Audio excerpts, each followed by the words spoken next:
வணக்கம் மக்களே. முதல்வராகும் முன்னாள் அமைச்சர் செங்கோட்டையன் அவர்கள் யாரும் எதிர்பார்க்காத ட்விஸ்ட் கலக்கத்தில் எடப்பாடி பழனிசாமியை பற்றி இந்த வீடியோவில் பார்க்கலாம் வாங்க. அதிமுகவை ஒருங்கிணைக்க வேண்டும் என்று யார் கொடி தூக்கினாலும் அவர்களை கட்சியை விட்டு எடப்பாடி பழனிசாமி அவர்கள் வெளியேற்றி விடுகிறார். அந்த வகையில் கொங்கு பகுதியில் மிகவும் முக்கிய புள்ளியாக பார்க்கப்படும் செங்கோட்டையனும் தற்போது கட்சியை விட்டே நீக்கிவிட்டார்.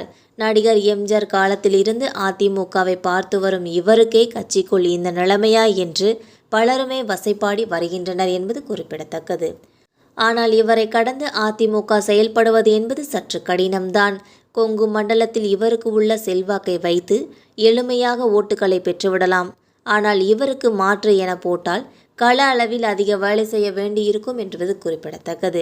மேலும் கட்சிக்குள் தனது குரல் எடுபடாததால் அவருக்கு எதிராக பலத்த கூட்டணி அமைக்க வேண்டும் என செங்கோட்டையன் விரும்புகிறார். அதனால் பலரும் இவருடன் கூட்டு பேச்சுவார்த்தை நடத்தி வந்தனர்.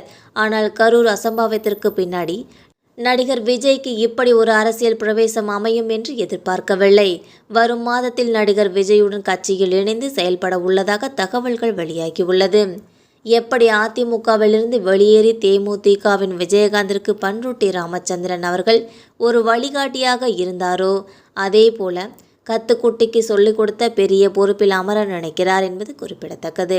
ஆனால் நடிகர் விஜயின் தமிழக வெற்றி கழகத்திற்கு சென்றாலும் இவருக்கென்ற அந்தஸ்தான பதவி அதாவது பொறுப்பில் சம பங்கு கேட்டுள்ளார் என்பது குறிப்பிடத்தக்கது. மேலும் கடந்த 3 ஆண்டுகளாக தொண்டர்கள் மத்தியில் இருந்த ஆதரவு தியாக உணர்வுடன் கூடிய செயல்பாடுகளுக்கு கிடைத்த நன்றியின் காரணமாகவே இந்த வளர்ச்சி ஏற்பட்டுள்ளதாக அவர் குறிப்பிட்டுள்ளார். ஓபிஎஸ்ஸின் இந்த அறிவிப்பு அரசியல் வட்டாரத்தில் சலசலப்பை ஏற்படுத்தியுள்ள நிலையில் அவரது ஆதரவாளர்களான வைத்தியலிங்கம் மேலும் ஒரு அதிரடி அறிவிப்பை வெளியிட்டுள்ளார்.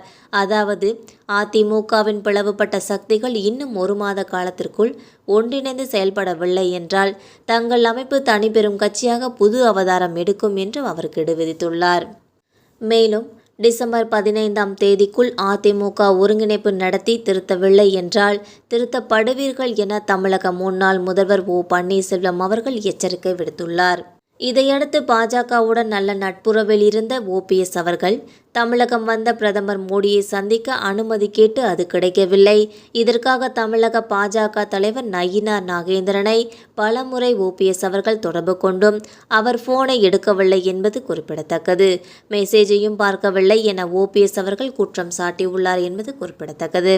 அதிமுகவை எடப்பாடி பழனிசாமியிடம் இருந்து மீட்க தங்களை தயார்படுத்தி வருகிறார்கள். ஏற்கனவே எடப்பாடி பழனிசாமிக்கு செங்கோட்டையன் கெடு விதித்த நிலையில் தற்போது ஓபிஎஸும் கெடு விதித்துள்ளது குறிப்பிடத்தக்கது. இந்த வீடியோ உங்களுக்கும் பிடிச்சிருந்தா மறக்காமல் நம்ம சேனலை சப்ஸ்கிரைப் பண்ணி பெல் ஐக்கனை கிளிக் பண்ணி வச்சுக்கோங்க. அப்போ தான் நம்ம போகிற டெய்லி வீடியோக்கள் உடனுக்குடன் நோட்டிஃபிகேஷனை வந்து சேரும். தேங்க்யூ.